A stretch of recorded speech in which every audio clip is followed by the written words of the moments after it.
that rouse him at the name of Crispian, he that shall live this day and see an old age will yearly on this vigil feast his neighbors and say, tomorrow is Saint Crispin. Okay.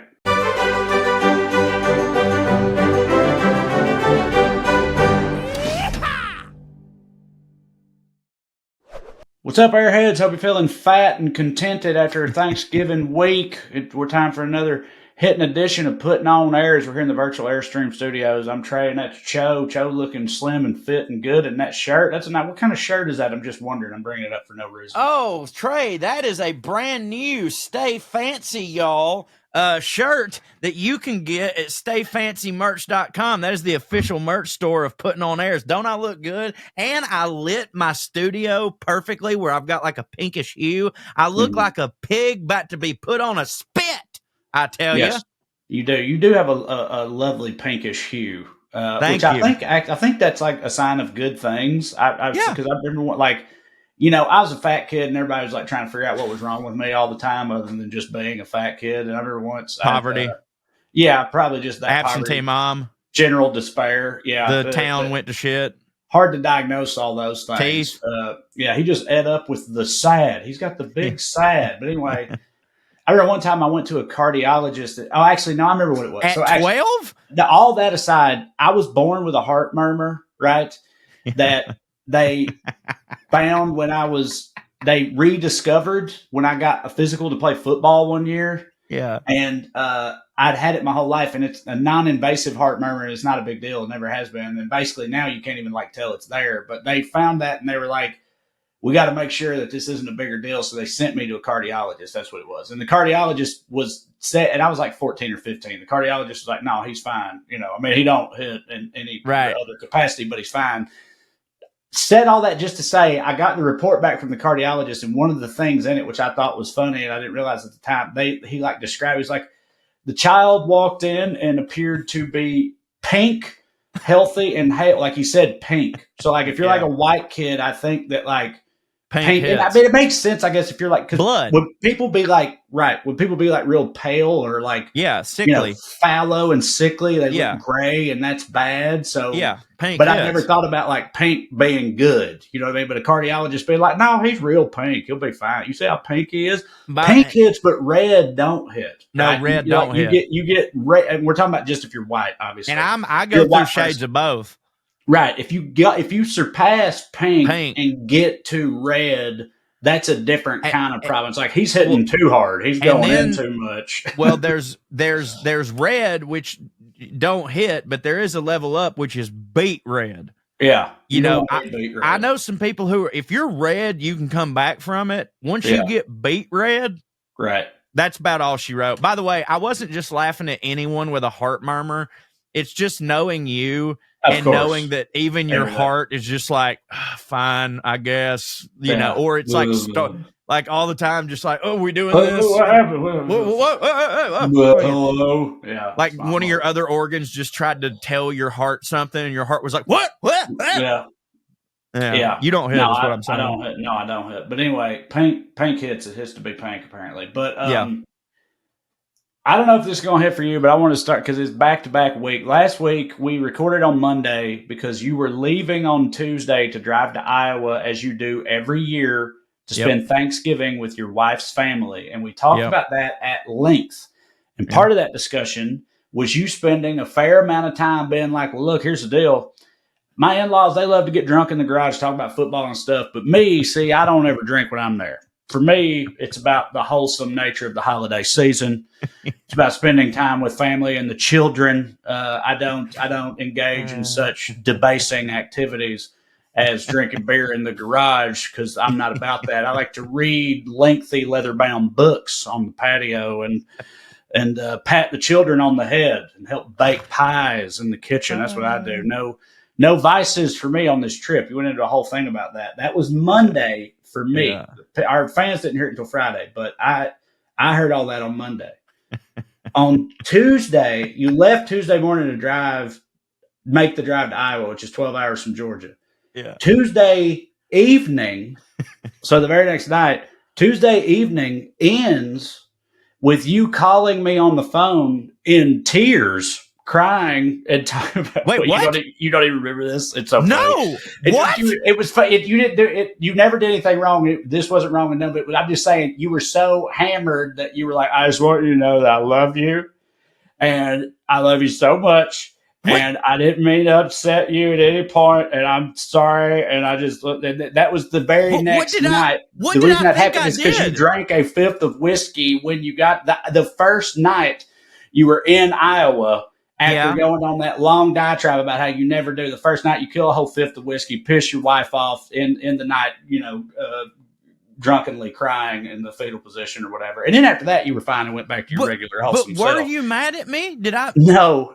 And I didn't think about this before telling the story, but now it kind of requires that I explain, which don't hit because it'll bum people out. But what happened was, last week. I'm sorry. Yeah, I remember this now. I don't remember calling you, by the way. You're right.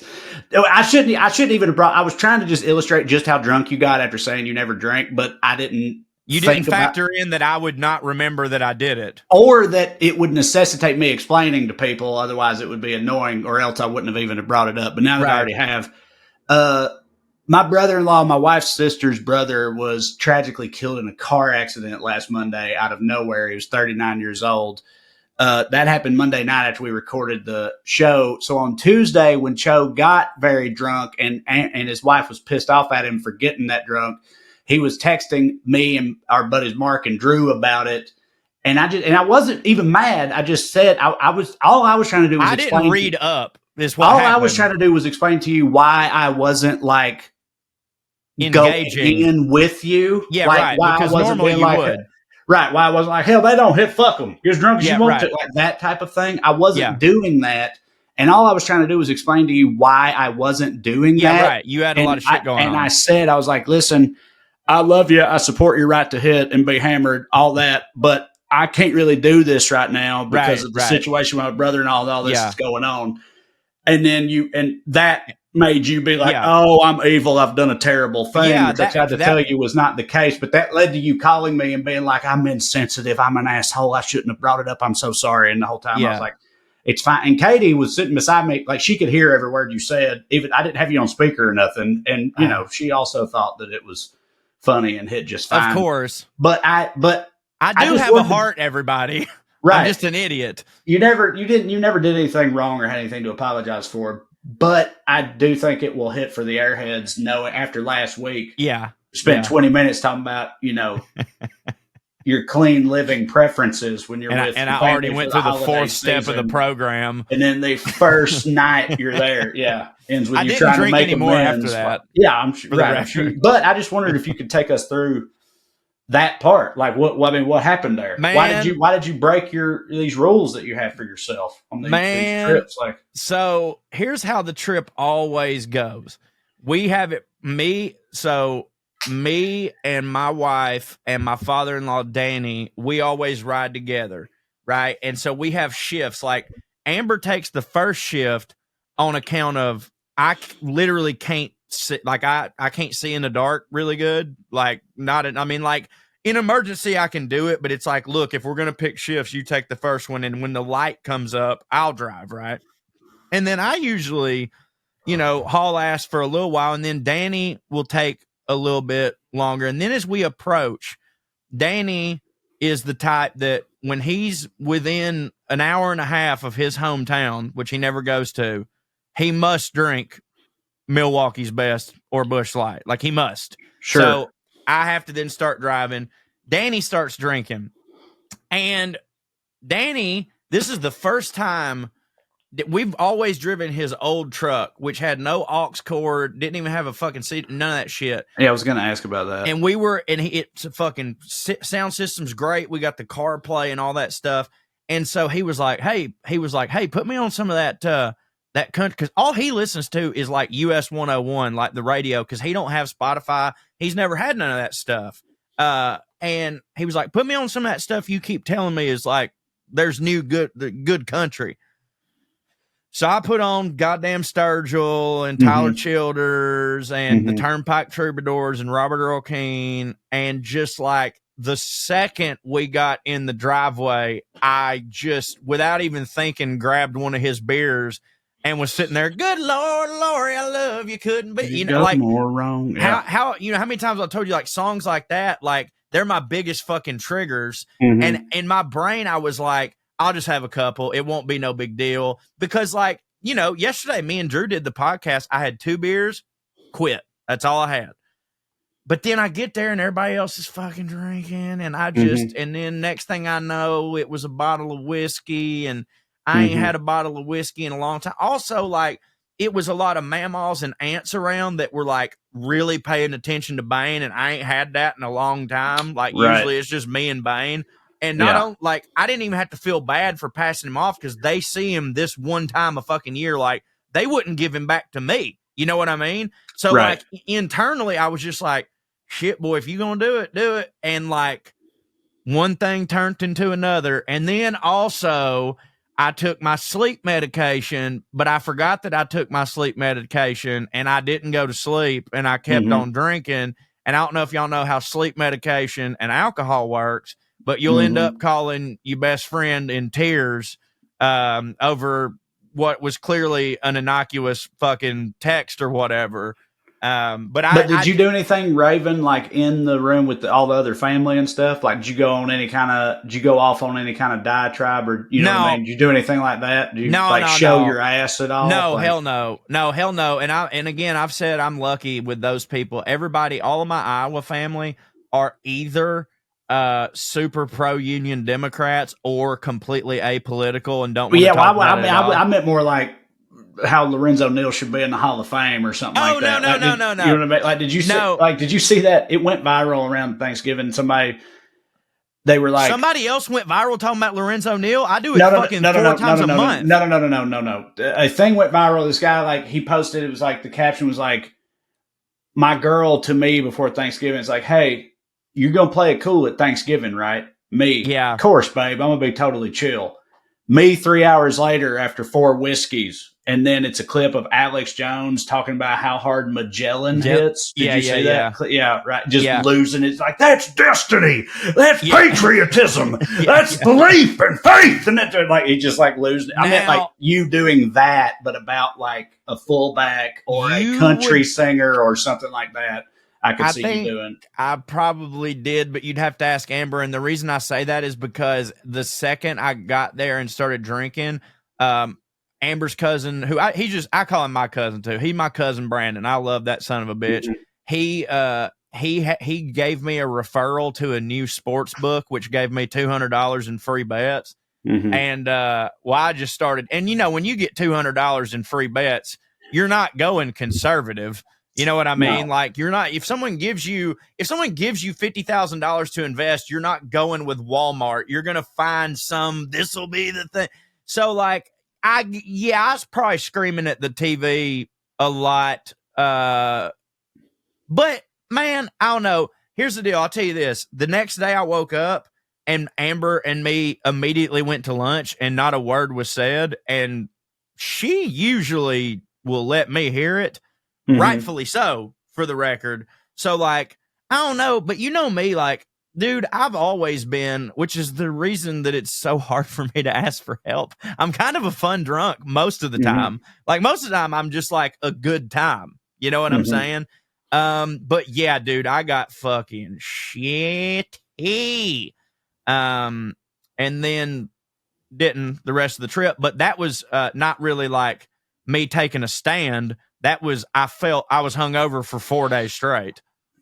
I was going to ask that question too. Yeah, how? Oh God! Because me, Mark, and Drew like texted you the next day. Was like, how you doing today or whatever, and you're like, I'm fine. Hell, I'm nothing wrong over here. I'm all right. Well, yeah, but because I'd taken some pills before you know, her mama's nerve pills or whatever. Once them wore off, fucking goddamn hungover truck hit me. But then I just ate. I'll tell you what, man. I honestly think I felt worse from all the eating than I did from the drinking. Let me ask you about Iowa, because we normally don't go home for Thanksgiving, but also obviously special circumstances this year. We were at Katie's parents' house all through the Thanksgiving weekend and everything. But But circumstances aside, anytime I'm ever there, and I think about it every time, like I'm from that same stock and background and everything, but you forget when you leave it, or I feel like, and it's like, I love my in-laws. They're great people. And I said this to my mother-in-law, like the last day we were there. She like brought some barbecue home from a barbecue place that had some green beans as a side. And I told her, I was like, you know what? Thank you. I think this is literally about to be the first green thing that I have ingested in days, like since we got here. And it's like that every time. Like there ain't no green. There's no green nowhere. You eat exclusively beige things or brown things the whole time you're there. And then also, dude, the drink, and I don't mean drinking like alcohol. I'm saying like they don't drink water. Of course they have tap water, and I drink water. But sweet tea, sun drop, shit like that. Everybody do y'all make there, them like punches, where they put like the ice cream in the bowl and pour like fucking no, Kool-Aid those do over hit. it? I know what you're talking about, where it's like you put the juice so concentrates and stuff. Yes, but no, but they have like all these different, mostly sun drop, sweet tea, sodas, and sugar drinks and stuff like that. And which hit. Like, they do hit. Of course, all of it hits, but it's like, it's so funny. It's like, I don't know. I'm the California. It's like, fucking Mr. Hollywood over here wanting some lettuce or whatever. Oh, buddy, you know what I mean? don't it's even. Like hey, but bro. Is Iowa? Is it like that in Iowa too? Yeah, like for sure. The only green thing we had was a green bean casserole, but like, dude, it was slopped up today. And I mean, in a way that it was great. Right. But it was got the fried onions on top with the creamy soups. Yeah, all that. Yeah. So like just that kill all the green that's in it. We gotta overload. We gotta drown this green out with gray and brown in order to make this hit. But bro, like I'm not even I still live in Georgia, and it's not even to me now. Like I guess like when you first moved to California, we could be like, blame it on a California thing, but like, no, it's just a being 40 thing. You know what I mean? Like, but the people that are at my in-laws, they're older than me. Everybody there's older. I'm saying you are like the most California-y person in Chickamauga. They don't know they can feel better. You know what I mean? Know. Right. They don't know any can different. Adapt and adjust to anything. So they just like, that's just how they've always eaten. So they don't know. But if you leave that for a minute and you eat some fucking salads or some Brussels sprouts and things like that, going back to it will jack your innards up, dog. And it happens to me every time. Every single one of the cousins, like we have a cousins group chat. The group chat's called the fucking monkeys. I don't know why, but we're just all fucking monkeys. And this is like, there's doctors in this, there's and then me, doctors, teachers, me, and all the cousins. All we've been talking about for the past 2 days is how much we all have diarrhea. Like all of us. Now the kids are like legitimately sick. I'm not sick. I've just been like, and the first day they were like, oh, I'm shitting my fucking brains out. Meanwhile, I was like, I would give anything to be shitting my brains out right now. That's you know what I mean? That's what it does to me. That's my problem. And sorry, Airheads, that we're delving into this discussion, TMI, but like between traveling, which do it to me, but also not, because like, we've said this a million times, and also people have written many letters. I am fat, but I should be 200 pounds fatter than I am. I actually eat pretty decent. I just eat a whole hell of a lot of it and then drink beer. And then like after I have a nice tuna salad with homemade dressing, I'll then go eat a gallon of Neapolitan ice cream like a piece of shit. But like vegetables are the only reason I'm alive, and I love them. You know what I mean? But like, no, it's meat. It's meat city up there. The squash casserole was fire, but again, just covered in that condensed soup, which is, it's just a roux. It's just a roux, folks. Yeah, it does. I don't know, but I think it's like every time I go back, it's like, oh right, it be like this, and then because I spend the whole time praying for a poop and not getting one or whatever, because I've eaten nothing but cheese and brown. The whole time. It hit though. And, no, it does hit. It always hits. Don't get me wrong, for sure. But anyway, let's move on. I guess you want to talk about. I got some this week in fancy. I got some this week in fancy for us. First off, I just had a question. Did Katie watch Sex and the City like when it came on? me and Katie have been together for 15 goddamn years, but I still think that even that was after that show ended. So I don't think, I mean, I'll tell you this, she's never cared about any of the reboots or the movie sequels or nothing like that. Okay. But the show aired before we got together, and I've never heard her talk about it. So okay, well, honestly, I'm glad we don't have to have this discussion then, because Amber has just like, I guess that's just her kind of like fuck around show right now that she just be having on. And the old one, or they brought it back? The OG, right? the OG okay. one, the OG one. And like, you know, no offense. Listen, I know that show is like literally cultural phenomenon, one of the greatest of all time for that genre. But like, never has there been more of a, you know what, it just ain't for me thing. And I kind of thought like it might be because of, you know, where I fall on the art, you know, I don't suck dick, but I'm kind of queer spectrum. Mm-hmm. And just women have horrible taste. You know what I mean? Like, women do not know how to pick television is all I'm saying. But since well, how much? To be, if you're watching the old one, I mean, how much of it is that? And I don't know. I've never really seen. I mean, my mother, who I barely spoke to at the time, but still, she and also my sister, when that show was airing, it hit for them back then. Yeah. But how much of that is possible that it's like Amber has like nostalgia for it, but it just like Amber's not even watching. She's not even paying attention. Okay. She just what I'm saying is you're like looking at it from the very first time. I'm asking like, is it just that it don't hold up? Do you know what I'm saying? Because it's old. It's from a long time ago. It could be that. And I've also heard like from a lot of feminists that like, even though that show at the time was like, hey, this is an all-female cast. Yeah, it was girl power shit at the time. Yeah, but they actually sort of portray women shittily in that show. They're now, like obviously, care only about shopping. Again, I didn't watch the show. I just know that some of these criticisms of it exist. Now, obviously, a show portraying women in a horrible and stereotypical light would not be the reason I would walk away from it. Of course not. Like, no. We all know. But also, isn't it part? It's like they're like it's exclusively rich white women, right? Yeah, maybe that's it too. Like, I need like a broke whore. Sure. You know what I mean? To mix it up. Also, I've only seen half clips as I've walked through. Just go and see anyways. But no, I actually do have some This Week in Fancy. So Trae, self-check-in, and we're going not normally I do British stuff, but we're going across the pond and down the canal.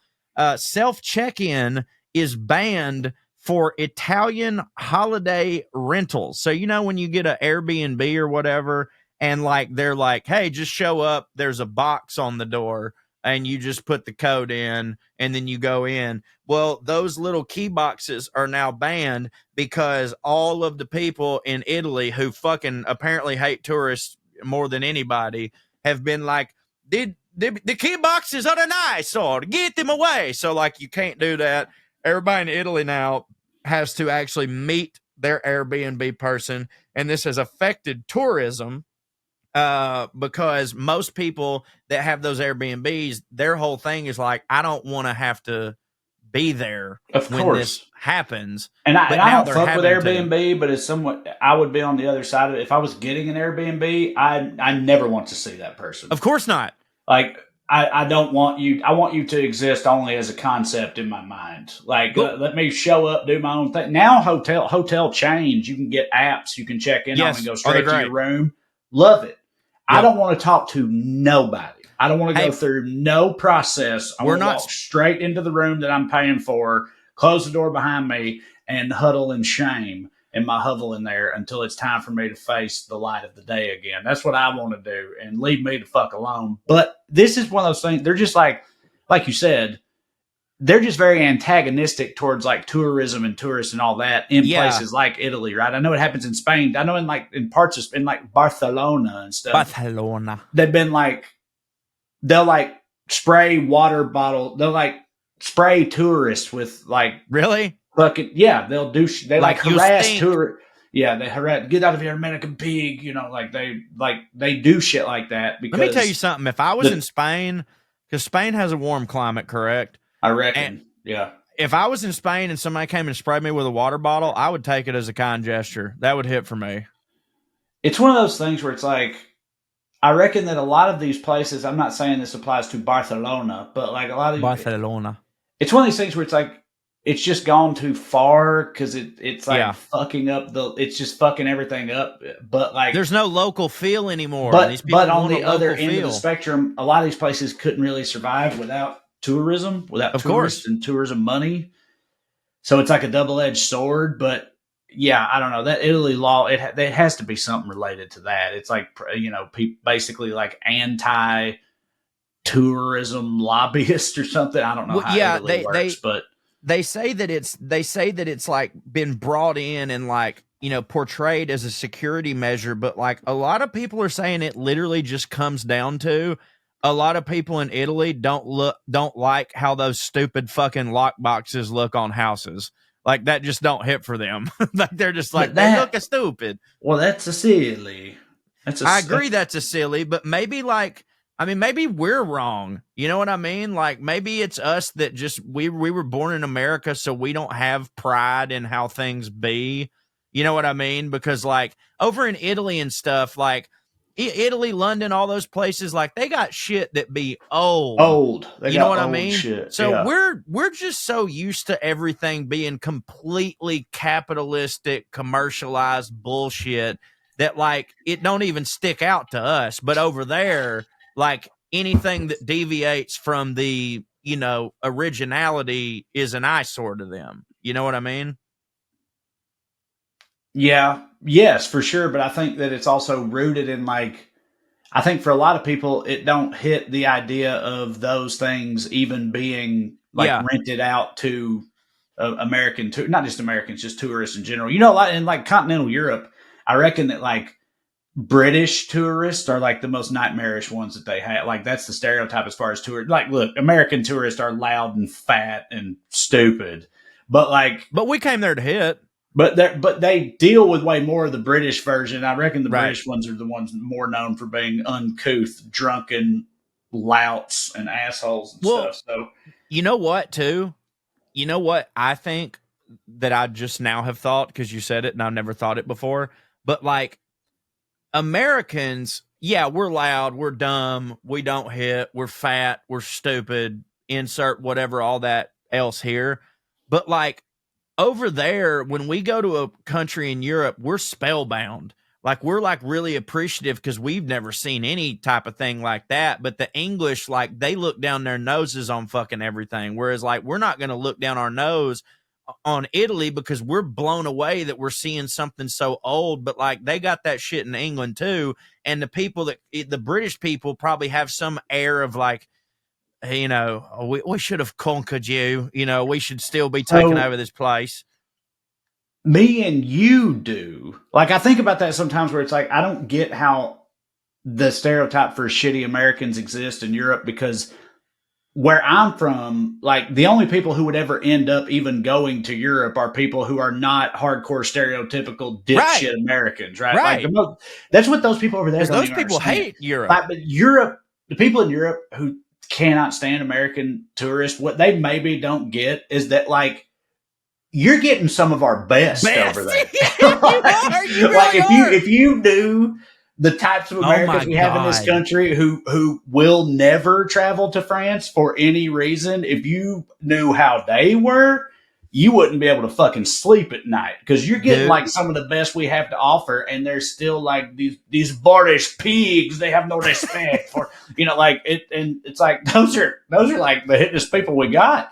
But I do think that blown my mind. That's so true. But the flip side of that though, Cho, is like we're only thinking about that from our perspective where we're from. Where we're from, we are two of the only types of people who would ever like travel elsewhere and do these things. But like there's a whole lot of like born rich insufferable pieces of shit in this country who are in like New York or Boston or wherever that have no respect for fucking nothing. But they come from a family that has a lot, and we don't know people like that. But there's a lot of people like that out there, and they go to Europe and help to give everybody else a bad name. We just think about like, if you're from like Salina or Chickamauga, there, if a person's going to take a trip to fucking France, that person is one of the best types of people that will ever emerge from that area, what I mean? Just by virtue of the fact that they even want to do that or have the means to do that.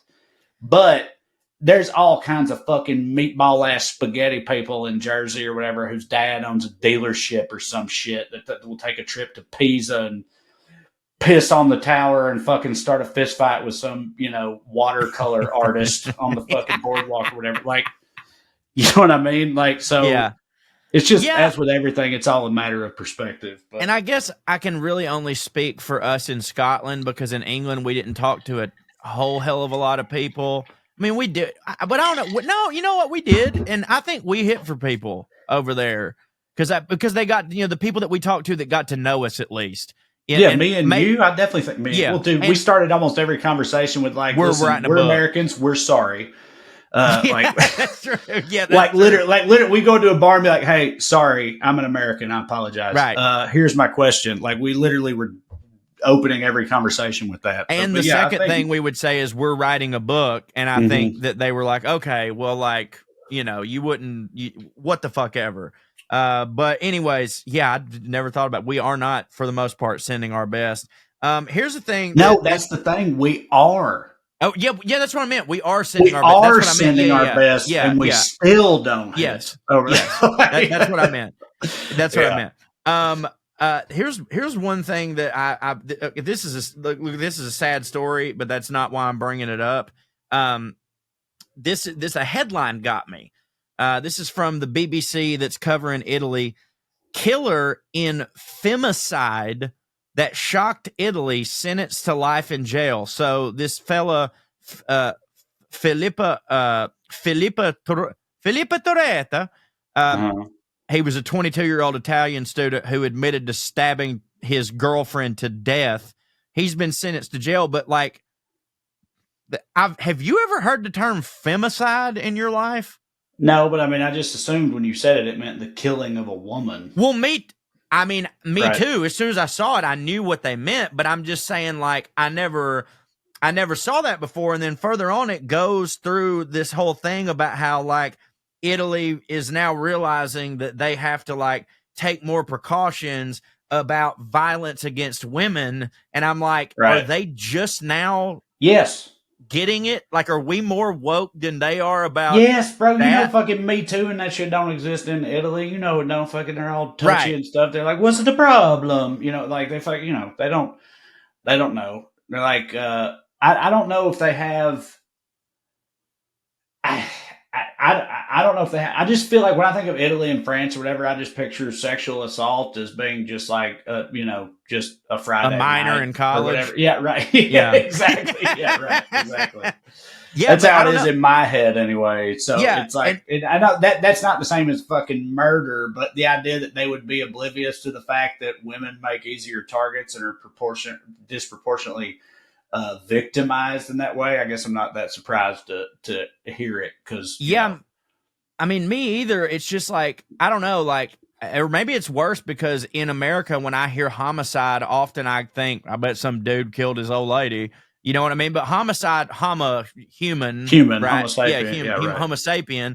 But like femicide, that struck me, and I was like, I think we might be ahead of the game versus Italy. Which I guess, as you're right, that shouldn't really surprise me. It's funny because I could see if.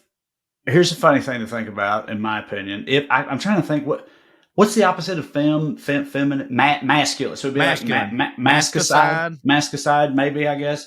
So like masticide would be like the killing of a man. Femicide is the killing of a woman. If that's how we did categorize it over here, if that's how we had done it in America, and now people were like, we need to go to homicide, right? Which just means that people would be like, "Get your woke bullshit out of my murder." This even fucking gender neutral murder. Even murder's going woke now. You know what I mean? But it's like, our murder has been gender neutral, and everybody's fine with it. We've not discriminated or distinguished, rather, when it comes to different types of murder by gender lines. So that does sound weird when you hear people doing that, but it sure does. Have y'all ever noticed how the days are shorter, but your to-do list aren't? Well, power through your busy days with Factor's no prep, no mess meals from breakfast to dinner and anything in between. Factor has easy, nutritious options to keep you fueled and more importantly, feeling your best. Whether you, like the routine or you enjoy mixing things up, Factor has you covered with 35 different delicious meals every week and over 60 additional convenient options you can add to your box, like keto cookies, pressed juices, which I love, smoothies, ready to roll. Don't let shorter days slow you down. Stay energized with America's #1 ready to eat meal delivery service. And here's the deal: Factor lets you do you. You can choose from 6 menu preferences to help you manage. Like, you want to manage your calories, you want to maximize your protein, you want to avoid meat, or simply just eat very well balanced. You can do that. And because Factor's meals are chef prepared and dietitian approved, you're going to love not only how they taste, but just how they support your goals and how simple it is. And check this out: Factor is cheaper than takeout and dining out. Put the money you save towards all that holiday shopping or reaching your financial goals, whatever. Trae, you're a big Factor feller, ain't you? Indeed, I found out about them through doing this whole podcast life, and then as soon as I got them, they immediately joined my daily routine here at the house. And actually, I was going to order them, but I didn't even have to because my wife went ahead and ordered some more immediately because it hit so hard for her too. The thing I like about them most is uh, it's like a hidden option to eat at lunch. I love cooking and everything, but like, you can't cook 3 times a day if you got stuff to do. If you need some something that hits at lunch, it isn't just a can of soup or whatever. It feels like a real meal. That's exactly what Factor is, and that's why they hit supremely hard for me. Also, they got comfort food options that are still guilt-free. They got a home-style chicken and gravy. They got loaded mashed potato pork chops. If you're not into that sort of thing, if you're a more vegan persuasion type, they got good vegan options like sweet potato and chickpea curry, and they also have globally inspired flavors like Peruvian shrimp and red pepper cauli grits. There's no sacrificing quality for convenience with Factor. Weekly menus offer ways to treat yourself to a restaurant-like meal experience with gourmet plus dishes that feature premium proteins and seasonal sides. They got broccolini, leeks, asparagus, no more canned green beans around here. Fancy stuff. How does truffle butter filet mignon or garlic herb roasted barramundi sound? It's the hot Sounds new good. fish. Sounds Mouth good. watering. Stay on That your is A the hot game. new fish. Everybody knows it. Stay on your A game with quality ingredients you can trust and quality you can taste. And every one of Factor's fresh, never frozen meals. Use your time more efficiently. It's so important during these dark months when the sun goes down early. Let Factor take shopping, prepping, cooking, and cleaning up off your daily list of all the things you got to do. So here's what you can do. Head to factormeals.com/50POA and use the code 50POA to get 50% off your first box plus free shipping. That's code 50POA at factormeals.com/50POA to get 50% off your first box plus free shipping while your subscription is active. Factor. And it hits. yeah, they do hit. And don't sleep on that sweet potato and chickpea curry. I know I'm trash, but I go vegan 2 or 3 times a week, and it is fire. It's a great combination. Thank you, Factor, for sponsoring this here podcast. It's that time of year, the holidays, the holiday season. You get family over, you eat, drink, argue, all that fun stuff. And it's kind of a beautiful thing, a household full of holiday guests. It is a beautiful thing until it occurs to you that all those people are in your bathroom wiping their butts and pooping all over the place and stuff. Ideally, not all over the place, but still, it's your Uncle Randy's in there dropping loads, man. Laying wet cable, him and Aunt Tammy and everybody else in between. That's what they're doing. And you think about that, you're like, oh, it don't hit as hard for me, this holiday season stuff. Well, you can give your turlet a fighting chance by installing a Tushy bidet. It's time to get with the times, get with the program, get your butthole sprayed off. That's right. Tushy bidets. They are now Tushy is dropping deep discounts on bidet life essentials that'll transform your bathroom habits and your butt for life. Now it's the time to back away from boring gifts and dirty habits to save on a luxury lifestyle upgrade that you'll use every day. If you've been wanting to upgrade your bathroom or grab the perfect gift for anyone on your list, now's the time to do it. You can go to hellotushy.com to see this week's savings on bidets, bundles, and bathroom upgrades. The Tushy bidet attaches very easily to your existing toilet without the need for additional plumbing or electricity. Even a fake man like me can handle it. So yeah. Don't be put off by that. Washing with a precise stream of fresh water removes 99% of bacteria compared to simply wiping. The installation is very simple. It takes you only 10 minutes, and then you get that butthole sprayed off clean for then and forever after. Joe, you're a big fan, right? Tell them more. Huge fan. Also, did you say laying wet cable? Yeah, I didn't make that up. That's a thing. That's a That's phrase from our amazing. youth. You never heard that when we were kids? Maybe I did, Yeah. but it struck me, and that really Yeah. hit for me. But yeah, dude, here's the deal. So the first time I ever used a bidet was at the Watergate Hotel, and Nice. I did not think that I would like something like that. But here's the deal. I certainly did, but because that was my first experience with one, and then my second experience with one was at a buddy of mine's house who is super wealthy. Like, I just thought, well, okay, well, I'm not ever going to be able to just like justify buying this thing. But then Tushy made it easier than ever. And I got to tell you, with my Tushy, Trae, I don't know what this says about me, but sometimes I'll just go in there and let it rip. You know what I mean? And just scroll TikTok, even when because the thing is, you can't be too clean. You know what I'm saying? Sometimes I'll just, and our buddy Caleb Simon, friend of the show, told us this one time. He was selling us on bidets long ago. If you got poop on your arm, would you just wipe it off with a piece of paper tray? No, sir. Gross. You would not. You would get water, you get soap, all that stuff. So why would you do that to your booty hole? You ought not. I'm telling you, bidets are the way to go, and our friends at Tushy have made them affordable. So give the gift of practical luxury that benefits everyone in your household. For a limited time, our listeners get 10% off their first bidet order when you use the code POA at checkout. That's 10% off your first bidet order at hellotushy.com with promo code POA.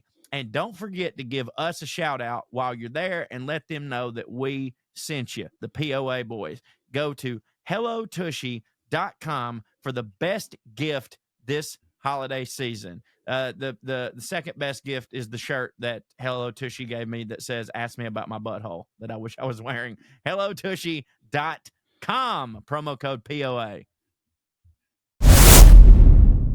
Next up is a happier story, I guess, unless you're like somebody like Drew, and then I bet you have equal parts rage for what I'm about to show you. But the Notre Dame is officially Israeli painter doing something. No. Okay. No, all right. Notre Dame has, after the big fire, Notre Dame has been like officially restored to its old majesty. Like they just got through, I guess, with all of the shit. And I wanted to show you some of this because it's pretty cool.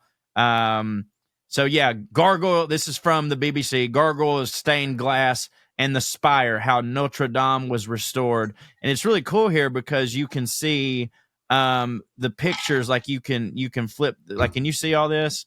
Mm-hmm. Like you can flip through them like this and be like, "That's what it were." That is and neat. Look at how that. That's look neat. how it is. How what?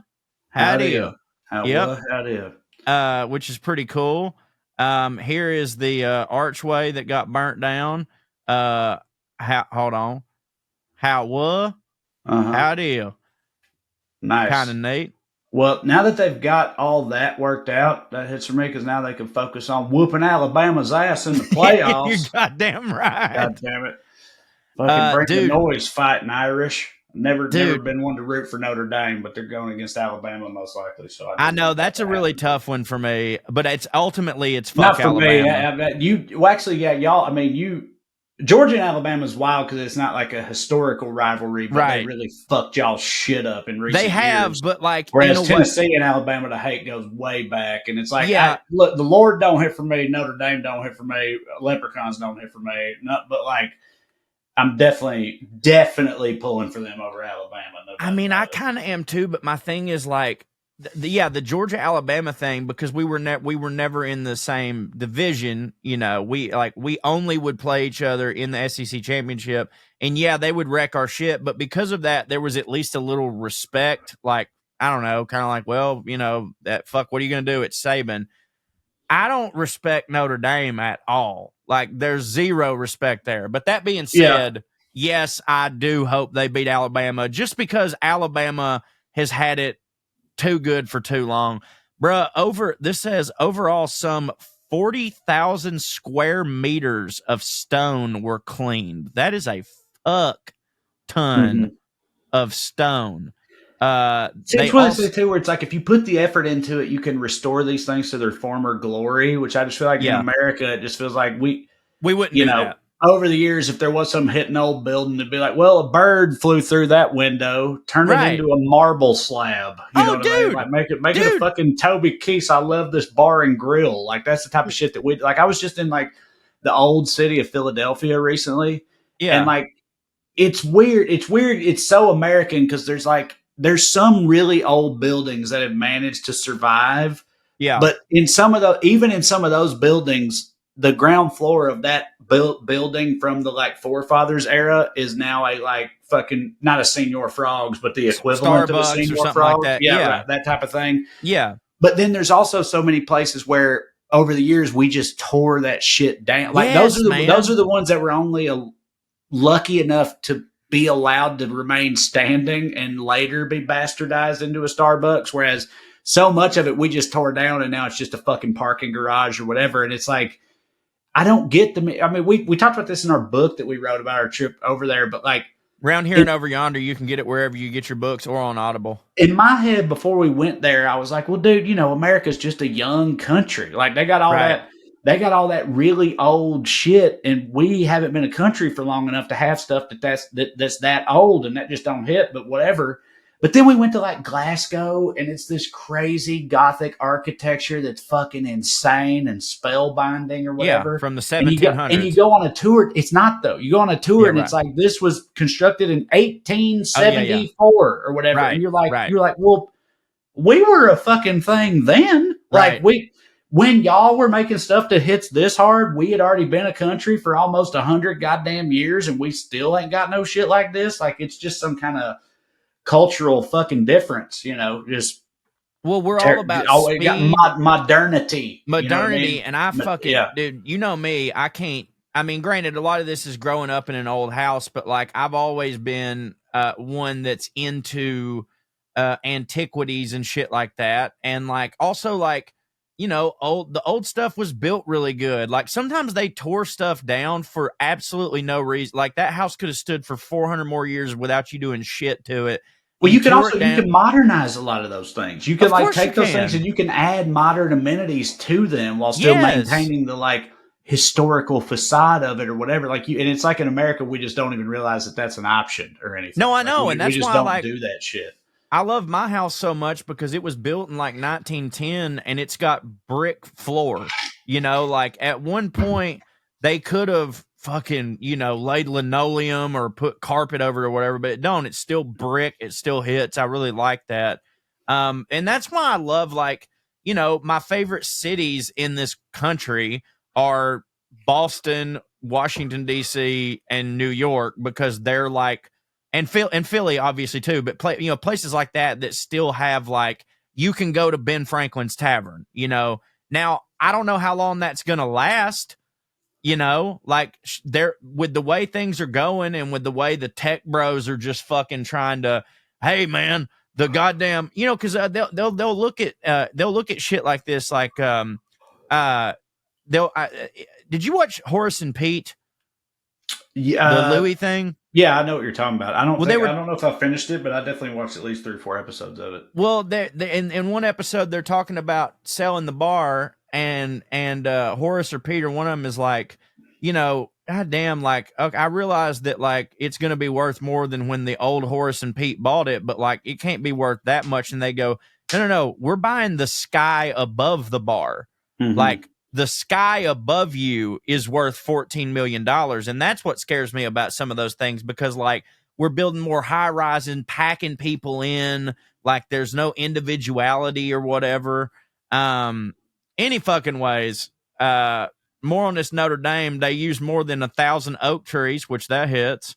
I was trying to look. The gargoyles were digitally scanned. I don't care for that. That don't hit for me. Well, how else are they supposed to do it? Do you know what I mean? Get a motherfucker to goddamn go Michelangelo on some fucking gargoyles. Yeah, but weren't they trying to I'm assuming they were trying to perfectly recreate the exact gargoyles that were there before, right? So they just I guess you're right. And so this is now actually that's kind of a version of what I was saying about how you can modernize older stuff. Right. You can use like modern technology to restore and maintain these like ancient fonts of beauty and shit. But anyway, go ahead. Yeah, and this part actually hits way harder because like these stained glass windows here, like even before the fire or whatever, they just hadn't been cleaned in a long time. So like now they're just like, and stained glass windows or be fucking cleaned and polished and shit like that. Dude, oh my God, bro. That organ they have in there had 8,000 pipes. I don't even understand how that works or is possible. That's crazy.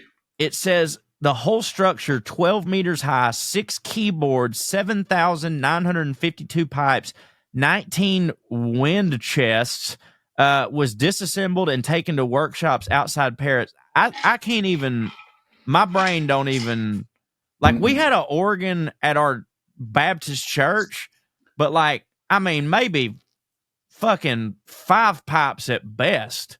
Mm-hmm. That's crazy. Anyways, so I thought that was pretty cool. And then the last one, am I still sharing my page? No, it went away. Oh, damn it. Okay. So this one, this is unfortunate. Russia's Africa propaganda warrior has been sent home. Okay. And I wasn't aware that they had one of these, but apparently they've got them their very own Jean-Claude Van Damme. Look at this son of a bitch. Africa propaganda warrior. Yeah, he's doing Russian propaganda in Africa. Like he stars in like Russian action movies that play in Africa and make it seem like Russia hits. Yes, in Africa, which like, why? Okay, maybe I'm stupid, but like, why the fuck do Russia have to, like, does Africa get involved in a lot of shit? Buddy, here comes my butt talking. But okay, I reckon good. That, like Africa, a lot of other countries try to prey on Africa and with their sights set on their resources and things of that nature. So I know that I know that China has a whole lot of interest in Africa, and they'll come in and they'll like buy their loyalty with like money and the promise of resources and projects and shit, and then they exploit them later and fuck them over. And I just have to assume that that's also what Russia is angling towards. But I mean, I don't know. Well, here's the I'm lead way or whatever. Too global geopolitics dumb to answer that question. No, what you've just said is gospel to me now. Bombastic propaganda films present the shadowy Russian political operative Maxim Shugali as a heroic figure who will apparently stop at nothing in his quest to promote the country abroad. And while his escapades have no doubt been exaggerated, in real life, he has played a significant role in the expansion of Russia's influence in parts of Africa, working closely with the Wagner Group of Russian mercenaries. However, and this is the deal, by the way, I better cite them since I'm reading them. This is also from the BBC. However, this would-be Iron Man recently suffered a setback when he was arrested in the Central African nation of Chad. So him and a bunch of other Russian operatives, one Samir Sufyan, Tezarov, they were detained in September, and the charges have been unexplained. They were freed and sent home earlier this month. That's according to the Russian embassy. But they was down there doing some Russian propaganda. They got arrested, and then I guess Putin cut a deal or something. I don't know. I couldn't even speculate. Yeah, I can't really follow what the hell is going on down there. It's just like this dude goes down there and makes movies, but also goes around just being Russian and hanging out with mercenaries and stuff. Yeah. Sounds very machine-y. It kind of checks out the idea that Russia would make action movies by just like sending film crews to film actual living Russian mercenaries doing Russian mercenary stuff. Kill two birds. Yeah, right. Why not? Easy fishing. Yeah, Russia wild as hell. But I think we should take a break. And come back with your long-awaited treatise on who's it, Henry V? Well, Trae, the Henrys. Well, this is like 3 weeks coming here. It is 3 weeks coming, and we are going to take a break. Let me go ahead and write that down for producer Alex. It is ultimately Henry V, but I found, Trae, that in order to understand Henry V, you kind of got to understand Henry IV and his relationship with Richard II. So we're getting there. It's gonna be a whole thing, but we're gonna get Sounds there. like it. And as I promised, by the way, longtime listeners of the Skuniverse, Airheads, whatever, will know when we were in person, I wanted to do my own like end game that went up to the War of the Roses. And I've now accidentally kind of set myself on a path for that. So we will definitely still be talking about Henry V today, but this will be a multiple parter, and I think everyone's going to really enjoy it. So we will be right back right after this. Y'all, I don't know if you're like me, and if you are, I'm sorry to you and your significant other, but I be sweating, and I try to stay active. I'm a dad now, so I'm wanting to work out more, but like I be sweating, and then I'm also busy, so I'm on the go all the time, and I'm constantly worried about how I smell. I've been neurotic about how I smell for my entire life, but now with our friends at Mando, I don't have to worry about that. I love their whole body deodorant, and it's just great. And so I would like to ask you, the listener, do your balls stink? Well, if they stink, then you should get with our buddies at Mando, because I'll tell you this, before Mando, my balls did stink. And here's the thing, we've said this a lot. Even if you wash your balls, about 15 minutes later, your balls go straight back to smelling like balls, and it don't hit. And with their whole body deodorant and stuff, I can just do it, put it everywhere. I can go out. I ain't got to worry about nothing. I ain't got to worry about doing an hour-long show under the lights and coming off and doing the meet and greet and feeling like people can smell me. I don't have to worry about none of that. Trae, you also have the same situation as I do. Tell them more. Yeah, I be stinking, and that's why Mando hits for me too. They got it's not just regular deodorant is the thing. This is whole body deodorant. It's not Hits just for harder. It does hit harder. It's not just for your pits. It's safe to use anywhere on your body. Mando is. You can put in your pits, your balls, your thigh folds, your belly buttons, your butt cracks, your feet. Put it on your feet. Grundle, all that stuff. The way they made that happen is because Mando was created by a doctor who saw firsthand how normal body odor was being misdiagnosed and mistreated.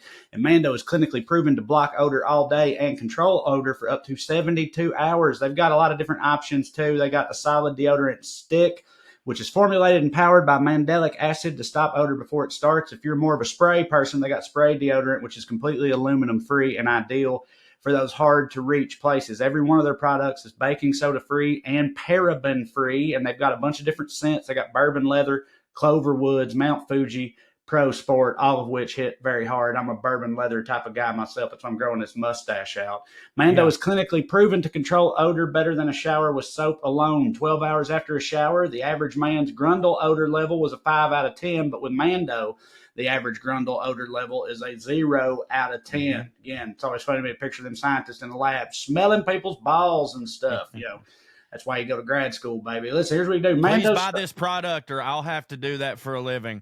Mando, well, they want to be doing it. That's what they're living their dream. Mando's starter pack is perfect for new customers. It comes with a solid stick deodorant, cream tube deodorant, 2 free products of your choice, for example, the mini body wash or the deodorant wipes, and also free shipping. As a special offer for our listeners, new customers get $5 off a starter pack with our exclusive code that equates to over 40% off your starter pack. Use the code POA at shopmando.com. That's SHOPMANDO.com. Use the code POA to get 40% off your starter pack. Smell fresher, stay drier, and boost your confidence from head to toe with Mando. Mando.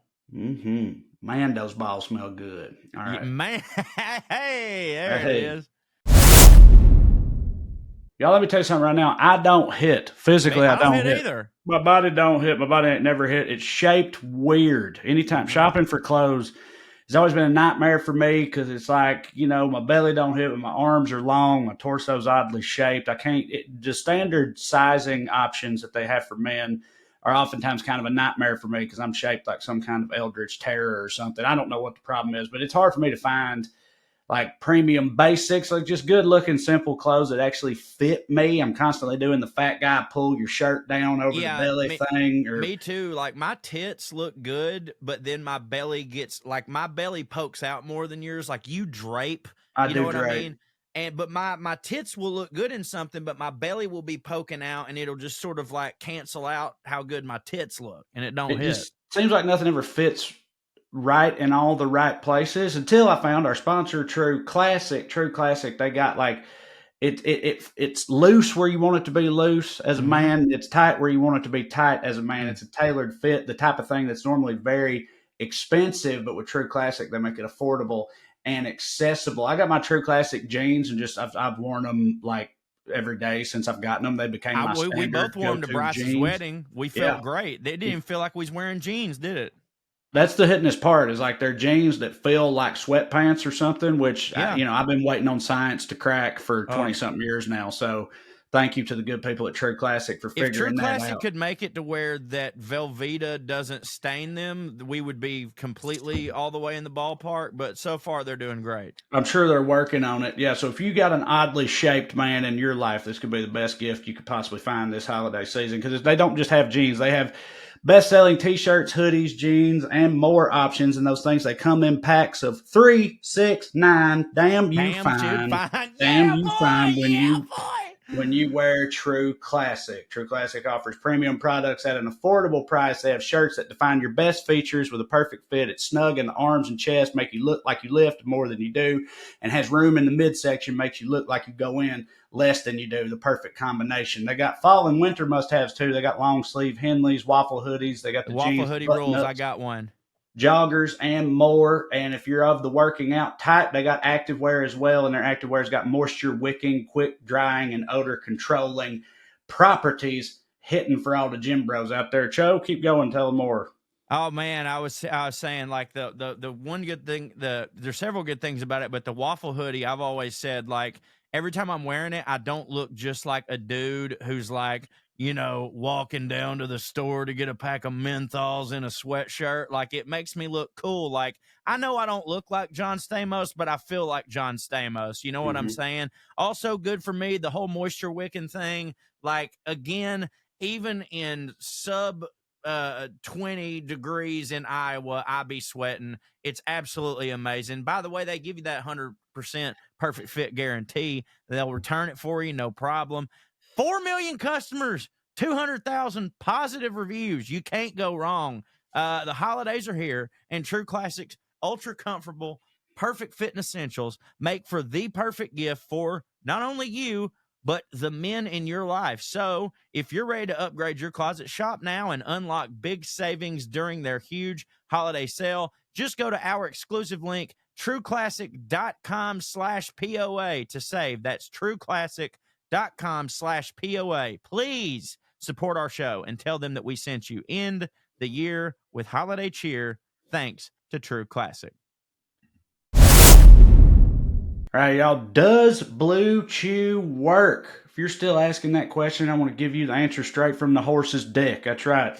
Here it comes. We want you to know Blue Chew's ready to put their money where their mouth and where your dick is by giving you a month free. That's right. If you don't know what we're talking about, Blue Chew is an online service that delivers the same active ingredients as Viagra, Cialis, and Levitra, but at a fraction of the cost and in a chewable form. The process couldn't be simpler. You just sign up at BlueChew.com, consult with one of their licensed medical providers, and once you're approved, you will receive your prescription within days. Blue Chew's tablets are made in the U.S. of A. right here, prepared and shipped direct to your door, which is the best part of the whole thing. It's all done on the computer there. That means you ain't got to go to the doctor's office, have any awkward wiener conversations. You don't have to wait in line for your dick pills at the pharmacy, run into your old guidance counselor. You ain't got to do none of that. Also, upside, you can take Blue Chew anytime, day or night, so you can plan ahead to get down, or you can just be ready to get down whenever an opportunity comes up. Cho, you're a big fan. Tell them more.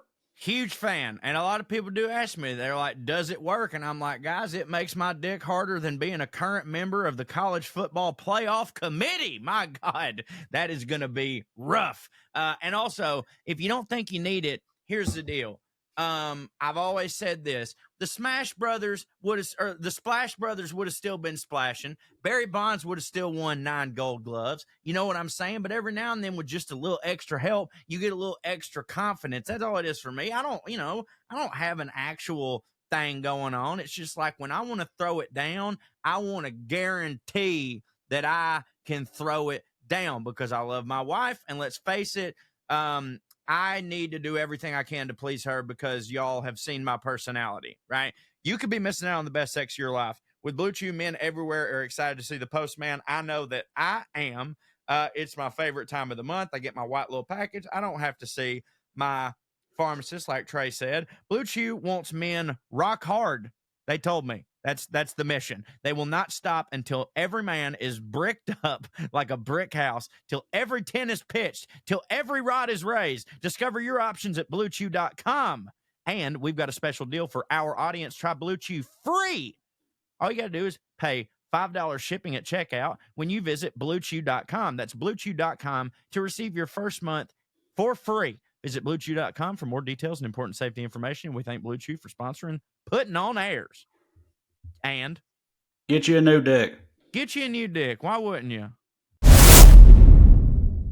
Okay, and we're back. It's time. History of Professor Cho. I feel like it's been a few weeks. That's been my fault. Been dominating the conversation. No, I Tales loved it. of monkeys, of Hollywood past, and other such dumbassery. You've been wanting to talk about Henry V for a while, and I've been pushing it back. Well, now it's finally here. I only really know about the 8th of the Henrys. I'm pretty sure.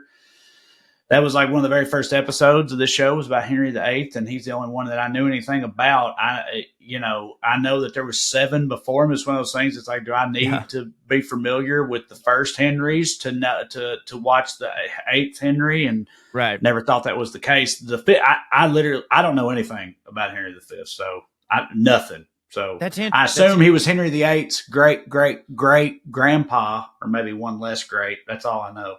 I know for a fact you know at least a little bit about him, and let me get after I say this. Number one, no matter what I have planned, if you ever have another story about a silent movie monkey star, lay it out, bro.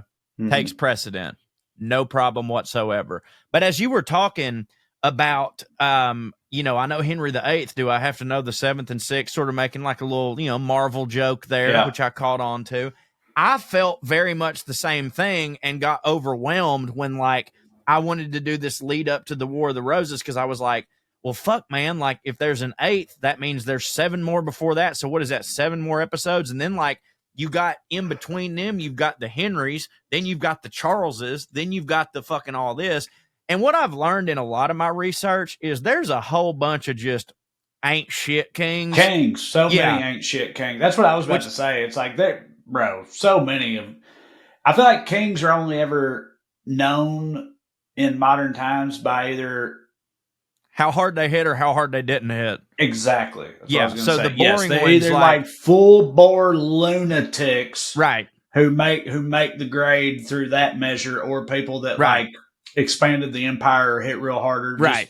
You got to be particularly crazy or particularly competent or, something noteworthy. But there's so many kings. It's like, we ain't got time to get to them kings. Right. Like, obviously, America's not this old in order to have this problem. But, like, let's say hypothetically 500 years into America's future, I don't think Gerald Ford is getting covered. No, he ain't, you know what I mean?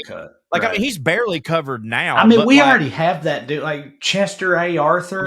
Nobody know what that motherfucker did. He had, you got to Travis free Irvine knows what he did. But not us. Travis Irvine is a presidential scholar. God damn it! But you got to either you got to free the slaves or drop the bomb or something, or start or the just whole be goddamn president country during a war. Whatever. Like, you got to do some shit like that. Resign in disgrace. And when you apply that principle to thousands of years of European history, this is what you get. Like the standard only gets higher.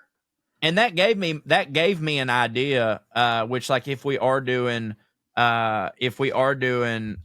like comparing this to Marvel, this will definitely be the Eternals episode. I thought I would do an episode on just all of the ain't shit kings and explain why they ain't shit, and just like fucking just fire them off one after another. Like the why, because dude, a lot of them, it's the simple cases that they became king, and then 4 days later, somebody stabbed them in the fucking head. You know what I mean? Like that stayed happening. But ultimately, all of this is leading up to the War of the Roses, and there's certain ones that you have to know about. And Henry V, I know that you know about a little about Henry V. Now, some of it is fictionalized because you're the one that told me to watch The King. You're the one that told me that The King hits. The Timothy Chalamet movie. No, I'm not. I'm definitely not the one who told you that. I do know what you're talking about, but I've never seen that movie. So definitely wasn't me. I thought it was you. Maybe it was It was Mark. It was Mark that told me. Yeah. I am aware of that movie, but I have not seen that movie. Damn. So that is the eponymous king that the twink of all twinks. The twink of twinks. Man, the twink of twinks, Timothy Chalamet, he plays Henry V in that movie. Lord God, so much of what I had built was based on the fact that I thought you'd seen that movie. But that's okay. Never seen it. That's totally fine. It doesn't matter. But yes, that is the Henry V. Timothy Chalamet plays Henry V, and Ben Mendelsohn plays Henry IV, his father, in that movie. Now it's like I would sit here and say like, oh, I don't want to spoil the movie, but like what I found that was interesting was I'd been wanting to talk about Henry V for a while just because I knew that it was a famous Shakespeare play, like it's one of the most famous Shakespeare plays. And I didn't know The King was about that, so I watched it, and then I was like, oh shit, like this is like the real story of Henry V that, you know, Shakespeare based his on. But apparently the movie is just very much based on Shakespeare's Henry V, which I'm like, they should have just called it Henry V. You know what I mean? Because like there have been plenty of those movies made over like, what's the dude from Harry Potter that played he's in the Agatha Christie movies now. He's super huge in fucking England.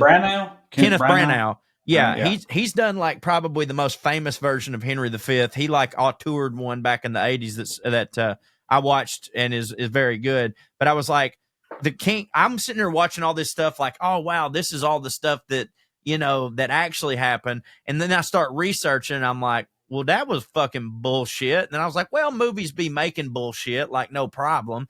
Then I start researching even more heavily. I'm like, real story of Henry V, right?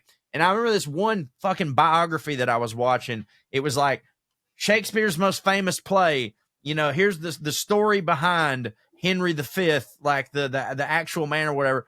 I get through watching this thing and I'm like, hell yeah. And then I go over to Encyclopedia Britannica or whatever, and it's like that video just broke down the play Henry V. And so that's still not fucking true, right? You telling me that Henry V is considered to be Shakespeare's hittingest play or most famous play? I don't know if it. No. I'm just saying it's one of. You know, I mean, and you know, I've known about it. It's honestly, it's probably, aside from Romeo and Juliet, probably the first Shakespeare play that I ever knew about. And the reason that I knew about it was because of, can you guess why? No. The movie Tombstone. What? Yeah, the movie Tombstone. Fucking Billy Zane. Billy Zane, his character, when they're doing the thing, he does the St. Crispin's Day speech from Henry V. This is St. Crispin's Day. For a minute there, I thought you were trying to tell me that Tombstone was a Western retelling of Shakespeare's Henry V or something. No, I was like that should happen. Every word of that actually happened. What are you talking? No, I would argue that Godfather is, though, which I was doing a Godfather recap the other day, and I found out it was. But I actually did want to start this podcast out before we get into who Henry V is. I did want to start this podcast out with the St. Crispin's Day speech, if that was okay with you. But this is a speech that Henry V made. Well, no, it's a speech that Shakespeare said that Henry V made. Upon the Battle of St. Crispin's Day, it's the speech that Billy Zane gives in Tombstone. Now, it's very long, so I'm going to skip around a bit. But what I need from you is, do you want me to do it as my best Shakespeare, or do you want me to do it as my best redneck son of a bitch? I think Shakespeare. I want to Okay. hear you do it. Yeah. The St. Crispin's Day speech. King Henry V. What's he that wishes so, my cousin Westmoreland? No, my fair cousin, if we are marked to die, we are now to do our country loss. And if to live, the fewer men, the greater share of honor. God's will, I pray thee, wish not one man more, by Jove. I am not covetous for gold, nor do I care, doth feed upon my cost. It yearns me not, if men my garments wear, such outward things dwell not in my desires. But if it be a sin to covet honor, I am the most offending soul alive. No faith, my cousin wish not a man from England. God's peace! I would not lose so great an honor as one man more, methinks, would share from me. For the best hope I have, do not wish one more, rather proclaim it, Westmoreland, through host, that he which hath no stomach to this fight, let him depart. His passport shall be made, and crowns for convoy put in his purse. We would not die in that man's company that fears his fellowship to die with us. This day is called the Feast of Crispin, that outlives this day and comes safe home. We'll stand a tiptoe when the day is named, and rouse him at the name of Crispian. He that shall live this day and see an old age will yearly on this vigil feast his neighbors and say, tomorrow is Saint Crispin. Okay. See, this I is cut how like 9 paragraphs out. By I'm the way, sure. Yeah, I'm certain. So this is how I've always known. Deep inside, we've talked before. Me and you in our friendship over the years, both on and off the mic, have talked about how like when I was the smart kid in my class, and I thought I was fucking Goodwill Hunting. I thought I was a preternatural genius or whatever. And also, I've always loved words. I've always considered myself a wordsmith, and I love the English language and all that stuff. And I'm a comedian. I love words, and I'm real smart. Those two things I think about myself. But this is highlighting one of the things, the doubt inside.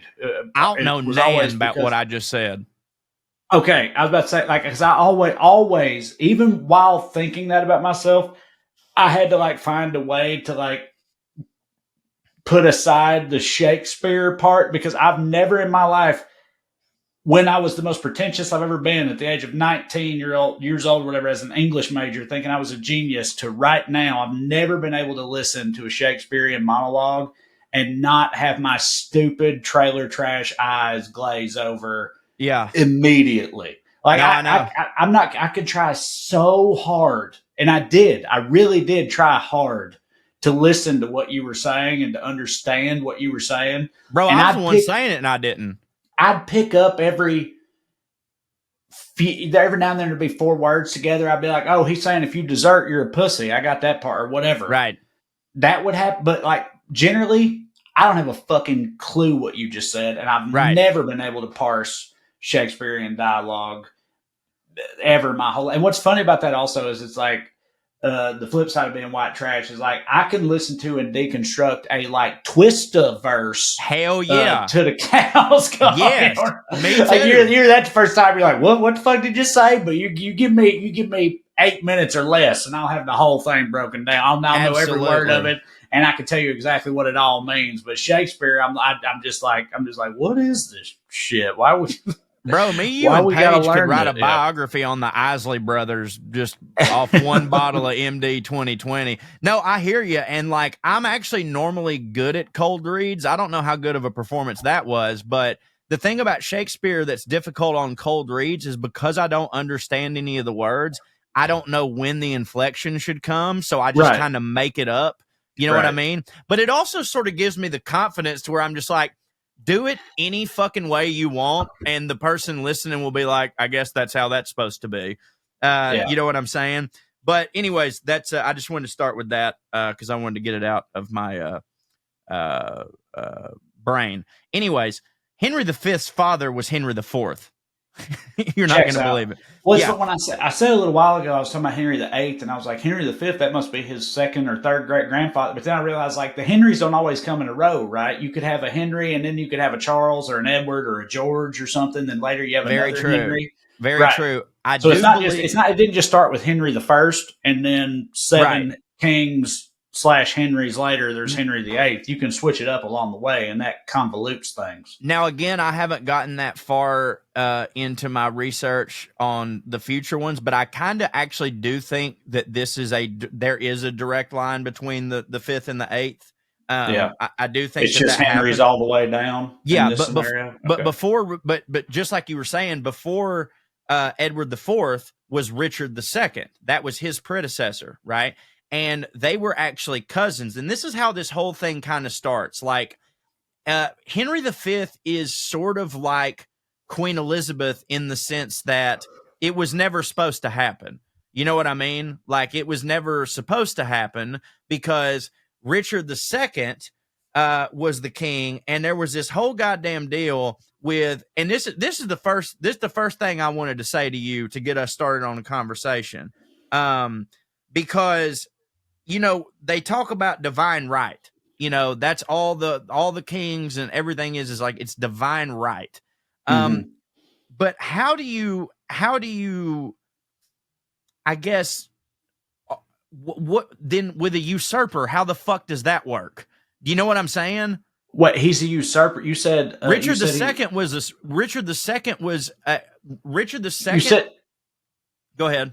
You said it was like Elizabeth, but Elizabeth only ended up on the throne because of the choices of the previous. Yeah. No, she wasn't a usurper. I'm not saying she was a usurper. You're saying that Henry V, he was a usurper, though? Henry V wasn't a usurper. His father was a usurper. Okay. Right? His father was a usurper. So someone did not die to give his father the throne. His father stole the throne from someone else. He killed his brother, and or something. It was his cousin, and he didn't kill him. But I guess again, the first thing I wanted to talk about before we got into any of this, I know none of it makes sense, but they literally do believe, because they're all anointed with these holy oils or whatever. Which, side note, when Henry IV was anointed with his holy oil, it somehow gave him an incredibly horrible case of lice, and he went bald because of it. Which to me, don't you think if you were back then, you would have been like, I think that might be God rejecting this guy. You know what I mean? I don't know. God gives his toughest trials to his strongest soldiers, Joe. That's what they say. I mean, I think I butchered that platitude, but you know what I'm saying. That's what they do. No, I think that's right. But my point is, if they genuinely do believe, and everyone in the country is bought into, this is the divine right, this is God's will, then how do they then process a usurper? I just think it's the same way as any big time God people process anything, where it's like God willed that. Right. God wanted that usurper to take the throne and saw it through, because God don't make mistakes. I'm just assuming that's what they tell themselves, Yeah, I guess you're right. Because that's the kind of shit you have to believe if you believe in that type of God or whatever. It's like whatever happens, you'll be like, yeah, well, that obviously hits for God. Otherwise, it wouldn't have happened. So that makes it fine. Yeah, because after all this, if I'm not mistaken, there was a couple fucked up things that happened, but Elizabeth is the latest Queen Elizabeth does have lineage with this motherfucker that we're talking about. Even though, and of course, that's because everybody was fucking everybody's cousin. You know what I mean? It doesn't mean that she's their granddaughter or whatever. It's just that, like I said, King Henry IV, or he wasn't King Henry IV yet. Richard II was king, and Henry IV was his cousin, right? Who ends up marrying some French bitch, because back then, that was what you had. You can call them that if they're French, by the way. I'm that sorry. Ain't what I'm laughing at. I'm just it might just be me. I just have to assume that many of the Airheads listening are having trouble tracking this right now, because I know that I am. So okay, well, I'm sorry. No, it's because all right, Richard II is the king, or is supposed to be the king, Richard II was the king when Henry. It is all confusing, dog. But I'm saying it how it laid out. Right. Like Okay. that's why it's so difficult for me. And by the way, how many times have we said, "Come here not for to learn, come here for to hit." For to hit. Yeah. Right. Yeah, right. Exactly. So all of this started. It was called the Lord's Appellate Rebellion, and this went on from 1387 to 1388. So the reason that Richard II kind of sucked and ended up being usurped is because the late 1370s, early 1380s in England, there was a lot of political instability because a lot of key people died, which was King Edward III in 1377. And then his grandson, Richard II, he ascended the throne at the age of 10, right? Yeah, so he's one of them. He's one of them child kings, right? And so obviously his early reign, it was sort of like Joffrey in Game of Thrones, where it's like, he's the king, but really his papa's taking care of a lot of stuff. There's a lot of regents here. There's a lot of nobles, but like that kind of didn't hit for him. So he was just like, no, I'm the king. Fuck you. That's not how it has to be. I mean, I know that's how we all think it should be, but like technically I could have all of these people come in and, murder you.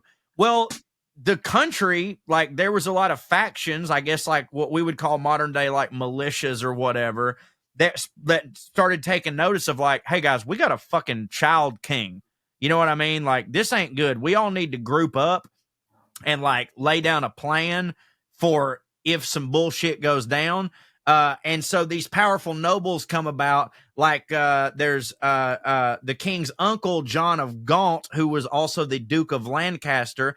And see, that's where it gets confusing. Like, I just said a thing that's true, right? Uh-huh. His name's John of Gaunt, the Duke of Lancaster. Right. Like, how the fuck am I supposed to keep up with this shit? I don't know. And the thing is, like, blank of blanks. And he's the uncle of a primary player. Yeah, I don't know. But it's funny because, like, me and Kirby, when we did the Game of Thrones or the House of Dragons podcast, she was like, God damn, do you think George R.R. Martin could have named some people some different shit? And it's like, this is what he was basing it on. And like, it was just fucking confusing.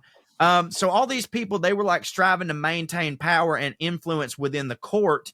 And then you've got the Earls of Arundel, the Earls of Derby, Nottingham, which, by the way, I'd say it was about 10 years ago that I realized Nottingham was a real place. Was a real place? Yeah. Me too. I definitely thought that in Sherwood Forest was just completely made to fuck up. Okay, so you don't think I'm too dumb for that?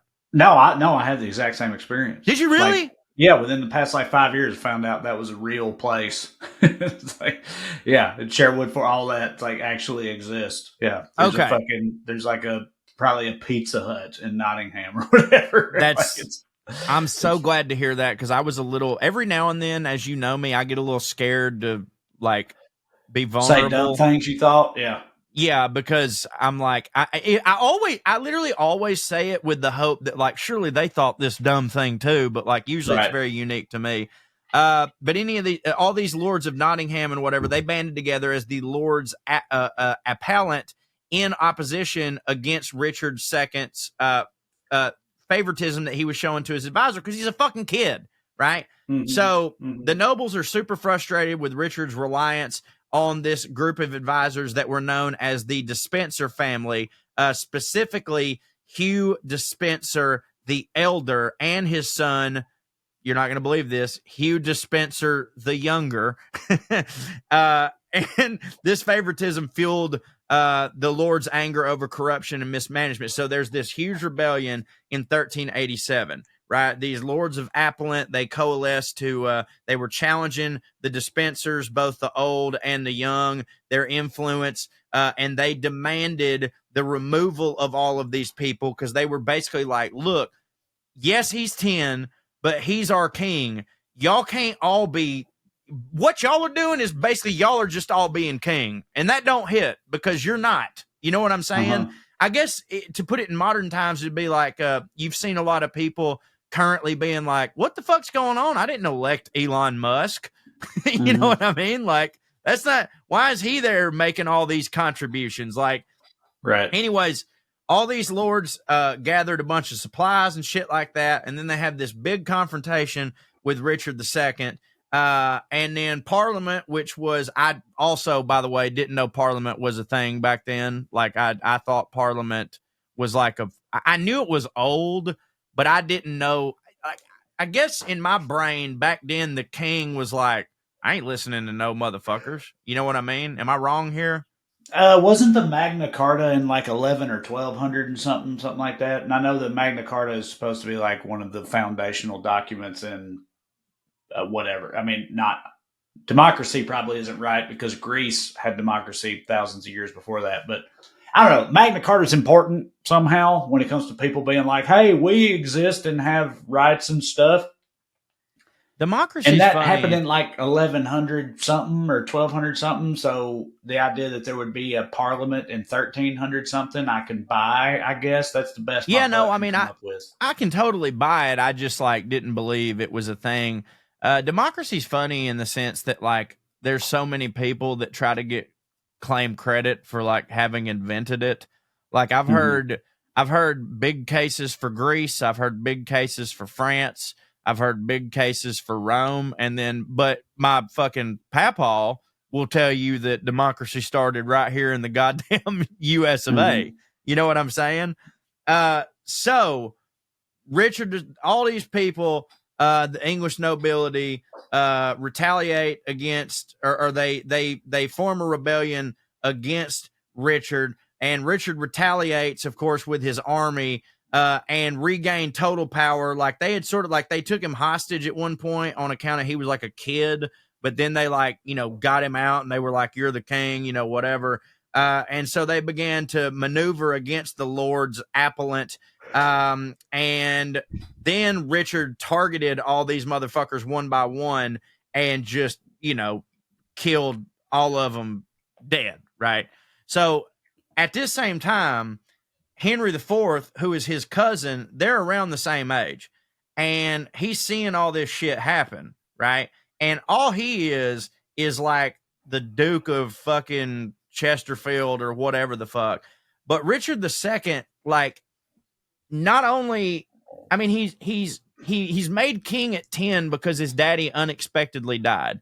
So not only is it like this got thrusted upon him, he never really gave a shit to try and learn how to rule. Like that never once happened. He was just like, I'm the king. It's sort of like Robert Baratheon in the first season. Like, you run my country, I'm going to whore and fuck my way through all this bullshit. And Henry IV started being like, yeah, I don't know. I think it would hit harder if like I ran this country. Like I would be the king, right? Well, Richard II kind of gets word of this, that there might be like a potential usurping situation going on. And at this time, Henry IV has had Henry V, right? So what he did was he didn't want to kill his cousin because he liked his cousin, right? But he exiled him. Like he exiled him to fucking Scotland, which I guess was a place that to them didn't hit back then, but they wanted to maintain control of it. You know what I mean? So Henry IV was a grown man with children. Henry V had already been born, and he like exiles his 11-year-old king cousin. Well, so basically, he at one point he's like, I mean, I can whip my cousin's ass. Hell, he's 12. No. Take him. I may have said that backwards. Some time has passed. I apologize, but they're close to the same age. Henry IV, though, like it's wild because I really wish you'd seen the movie. In the movie, he's so fucking old, but in real life, it's like he was 30 and Henry V was 20 because he had him when he was like 10 or 11 because they just fucking like, if it came out, it could go in. Like his wife was fucking like he ends up being married to a 7-year-old from France, right? Mm-hmm. So no, Classic. It was Richard II who fears that his cousin is going to try to take power from him. So he exiles him to Scotland and he takes his son, Henry V, hostage, right? And as a ward. Like, that's what they as do, a ward, right? basically like what they did to Theon in yes. And his plan here was basically like, Listen, he's my cousin. I love him, but I know he's going to try to cut my head off and be king. But if I keep him in Scotland and I keep his son with me, then I know he ain't going to pull no bullshit, right? Right. So during that whole situation, Henry V sort of gets a little Stockholm syndrome-y about Richard II. And because even in his like later years, like after all this is done, he always had great respect for Richard II, because Henry IV does end up usurping and taking over the throne, but he doesn't do it violently. Like he does do it violently. He gathers an army and goes to Richard II and is basically like, okay, we can do this one of two ways. And Richard II was like, let's do it the second way. Don't just, you can have it, whatever. So he just kind of keeps him around the court for a while, and he just passes off the crown to him. And then he's like, man, I can't just be having this guy hanging around, because that kind of makes me look like a pussy. You know what I mean? So he puts him in the Tower of London, and they were just like, we'll let him hang out there for a while. And then he was like, no, hell. And Henry V, by the way, is telling his daddy, he's like, Richard's very good to me. Like, he was super sweet to me. He was very nice. Daddy, he didn't mean you no harm. Like, he just don't hit as a king, but he hits as a guy. Like, as a guy, he's okay. And his dad's just like, I just don't think I'm allowed as king. I don't think there's allowed to be past kings. You know what I mean? Like, presidents, you can have past presidents. Right. But you don't retire as a king. You die. No. You know what I mean? So ostensibly the rumor is that they starve him. People don't know if they starved him to death in the Tower of London or he just went on a hunger strike and died. But a lot of people didn't believe that. There was this like big conspiracy theory of like, no, he's still alive. So fucking Henry IV has his body brought back and then like put in a pauper's grave. And it's like, look, everybody, here he is. And they let his body sit out in the town square for like 14 days, unembalmed, fucking like just, I mean, stank. I'm sure. I feel like back then the town square was just lousy with bodies sitting out. You know what I mean? There was constantly bodies sitting out. So at least this body's a king. This is a king's body in the square today. I mean, some of this pestilence is of the royal variety. You know, like you go down the town square, there's always going to be a corpse somewhere. I feel like that's just me, maybe. No, that's not just you. I was just thinking about that. Where like there's in the town square, there's either like here's the things that are going to be happening in the town. Like in our town square, not Chickamauga, but like uptown. In our town square, it's like Chili's, Ruby Tuesday, all this stuff. In theirs, it was rotting corpse of a king, right? Woman being stoned to death for being a witch. Yeah. Man in a stockade for drunkard, cabbages being stole a cabbage. Yes, Like, and they just walked past that every day, and they were just like, oh, well, at least there's not a plague yet. Right. But anyways, they left Richard II's body stanking out there.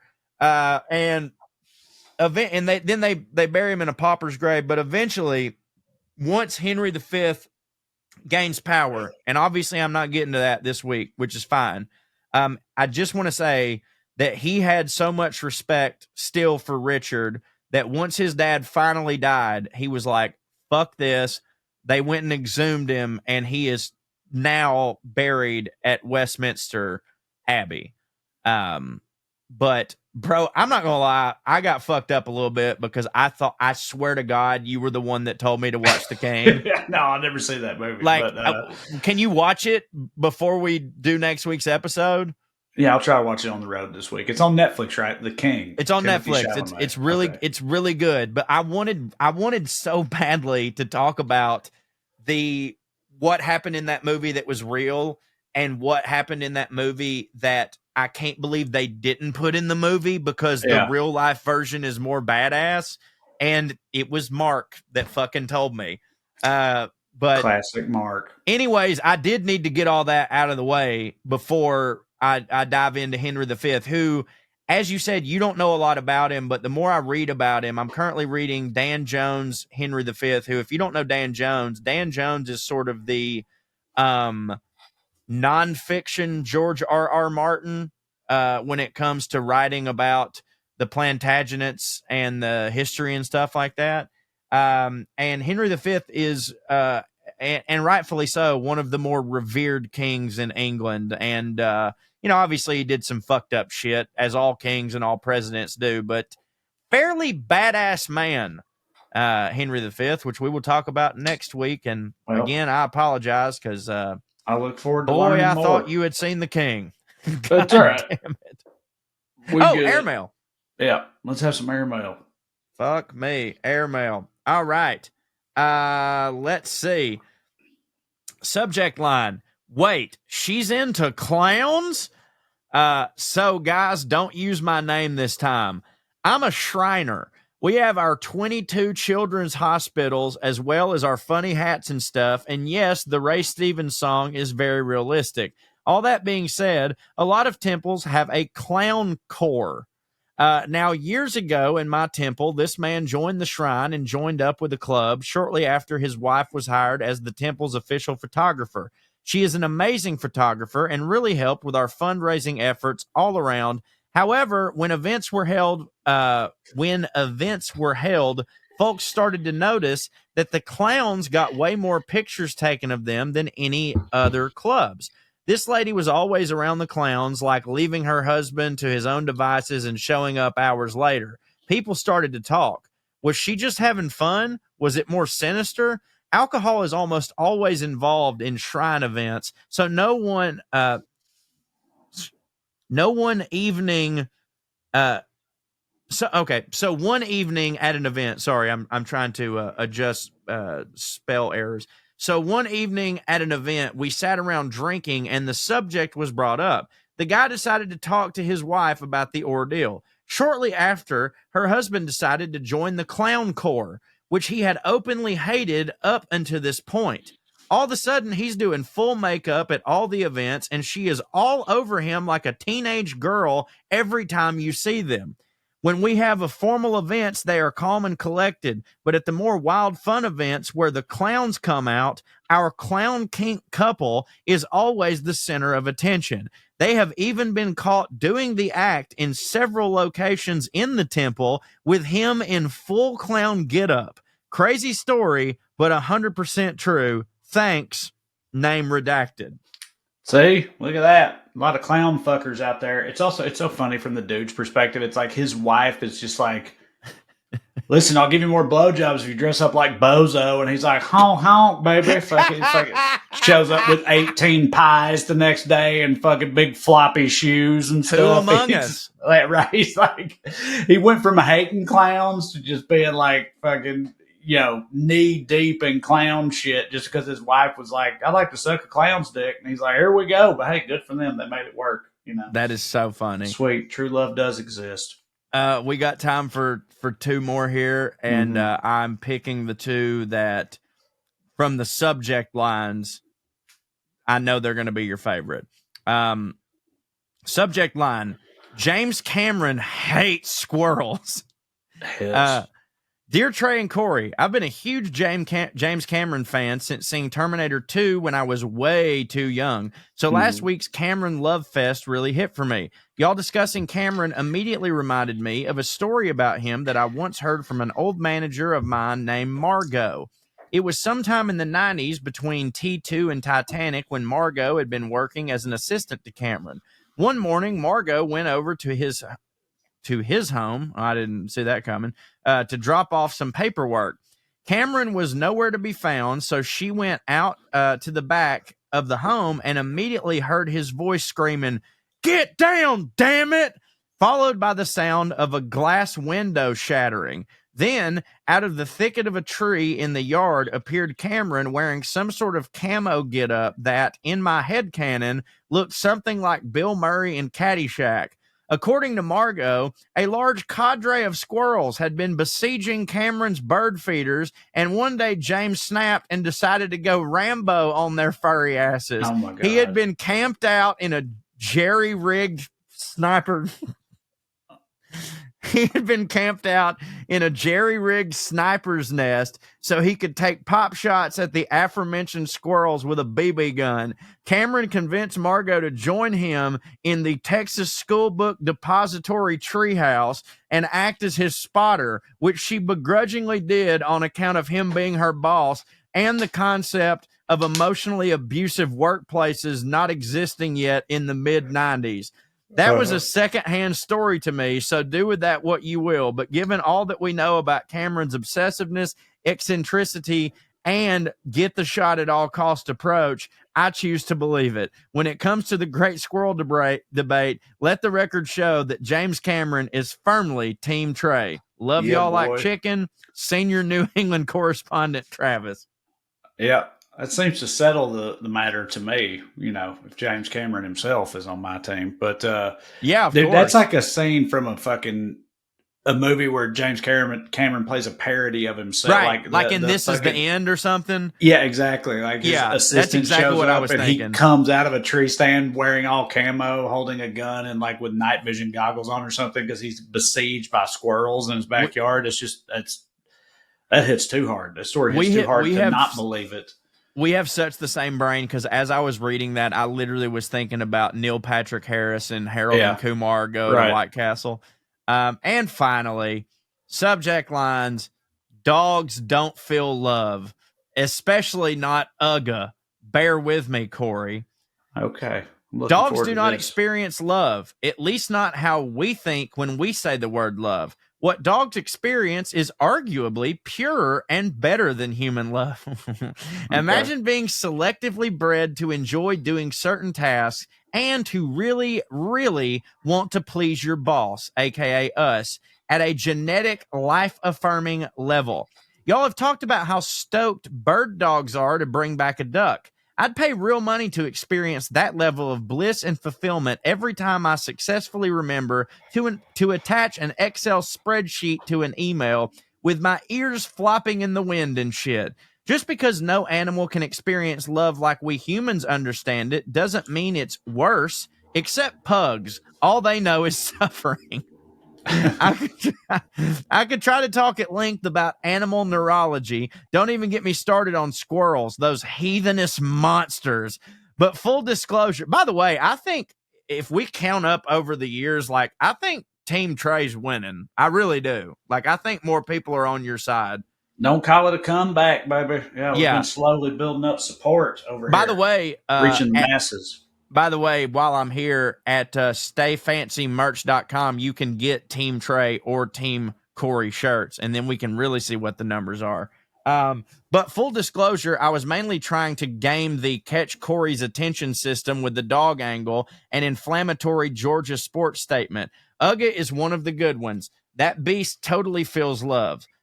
Post-draft statement. I wrote this as a Longhorn fan before the SEC championship coming up. I swear. Aside to Corey, best bailout point if my armchair attempts at comedy ain't hitting, no hard feelings. Oh, I can stop reading his bullshit here now is what he's saying. Which, by the way, I don't want to, but we do need to leave. So I will take it. Thank you. And, go dogs. But I got to tell you, I think it's going to be Longhorns all the way. We don't hit. I know it is like you to say that. I think Georgia's going to win again, but we'll see. It is hard to beat a team twice in the same year. It is. We will see. Especially one that don't hit. With the new 12-team playoff hits for me, but it's also indicative of a problem where I think they need to just get rid of conference championship games, I think, because it can only really hurt a team now. And I think soon, Georgia's kind of fucked. If Clemson wins and SMU misses the whole playoffs because Clemson wins, I think the ACC will just be like, we're not even going to play a championship because why would they? Why would they play a championship game? It doesn't make any sense. Anyway, whatever. Hey, by the way, if you want to hear more on exactly that topic, listen to the well-read episode that Trae wasn't on this week, where we talked to Alex McDaniel, who is the lead researcher on the new podcast, Who Killed College Football. It was a lot of fun. But Trae, plug your shit and our shit.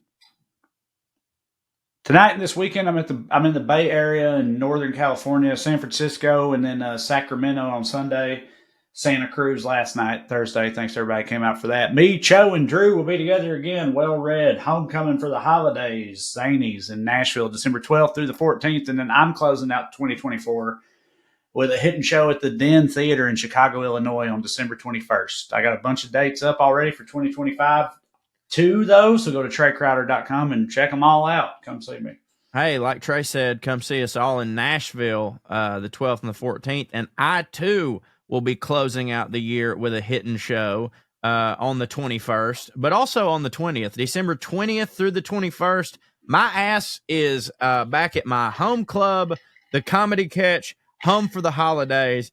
Grab those tickets at thecomedycatch.com. I can't wait to see you there, Chattanooga. But, you know, and by the way, feel free to go to the Nashville show and then turn right around and go to that Chattanooga show. That would hit because I'll do different stuff. Go to welovecorey.com and also, go to, did I say stayfancymerch.com? Mm-hmm. Shirts. They're nice. Get the shirts. Like a hit. They're good. Okay. Stay fancy, y'all. Love you. Here's Lydia Lovelace. 1, 2, 3, 4. 1, 2, 3, 4. Royalty and rednecks are alike. They both like cutting and picking fights. Biscuits and baked beans where they don't belong. Sit on down with Corey and Trae and learn some fancy shit today. We'll laugh a little even when they're wrong. They'll take you to a magical place where if you call someone a cut, nobody cares. They keep it debonair at putting on airs, putting on airs, putting on airs.